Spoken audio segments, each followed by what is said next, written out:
السلام علیکم۔ سورۃ العصر تلاوت، ترجمہ اور تفسیر۔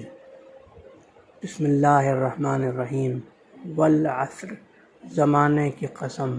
ان الانسان لفی خسر، بے شک بالیقین انسان سراسر نقصان میں ہے۔ الا الذین آمنوا وعملوا الصالحات وتواصوا بالحق وتواصوا بالصبر، سوائے ان لوگوں کے جو ایمان لائے اور انہوں نے نیک اعمال کیے اور جنہوں نے آپس میں ایک دوسرے کو حق کی وصیت کی اور صبر کی نصیحت کی۔ یہ ترجمہ جوناگڑھی سے ماخوذ ہے۔ تفسیر۔ امام شافعی رحمہ اللہ فرماتے ہیں کہ اگر انسان صرف سورۃ العصر کی ان 3 آیات ہی پر غور کر لے تو یہ اس کی ہدایت کے لیے کافی ہے۔ تفسیر قرطبی، تفسیر ابن کثیر اور تفسیر طبری میں اس کی تفسیر میں ایک واقعہ بیان ہوا، یعنی بعض روایات میں آتا ہے کہ صحابہ کرام رضوان اللہ عنہم اجمعین میں سے 2 لوگ جب آپس میں ملتے تو رخصت ہونے سے پہلے سورۃ العصر تلاوت فرماتے، پھر سلام کر کے رخصت ہوتے۔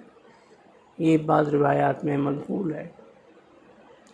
حال ہی میں ہندوستان کے مشہور داعی اسلام ڈاکٹر ذاکر نائک نے ایک اپنے بیان میں کہا کہ اس سورت کی روح سے اللہ تعالیٰ نے انسان کی حقیقی کامیابی اور دخول جنت کے لیے 4 بنیادی شرائط بیان فرمائی ہیں، جن میں سے ایک پہلی شرط ہے کہ وہ ایمان، یعنی اللہ جس طرح چاہتا ہے اس طرح اللہ کے اوپر ایمان رکھا جائے۔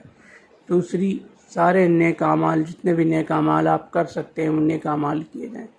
تیسری، حق پر قائم رہنے کی وصیت ایک دوسرے کو کی جائے، یعنی آپ خود تو حق پر قائم رہیں، ساتھ میں دوسروں کو بھی حق پر قائم رہنے کی وصیت کریں، نصیحت کریں۔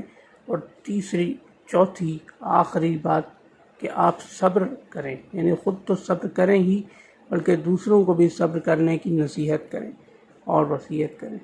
تو یہ تھا سورۃ العصر کی تلاوت، ترجمہ اور مختصر تفسیر امام شافعی رحمہ اللہ اور مشہور داعی اسلام، مشہور ہندوستانی داعی اسلام ڈاکٹر ذاکر نائک کے قول کے ساتھ سورۃ العصر کا مکمل جائزہ، اس کی تفسیر، مختصر تفسیر، تفسیر ابن کثیر، تفسیر قرطبی اور تفسیر طبری کی روشنی میں انشاءاللہ اگلی ویڈیو میں ایسے ہی کسی اسلامی واقعے کے ساتھ حاضر خدمت ہوں گے۔ اللہ حافظ۔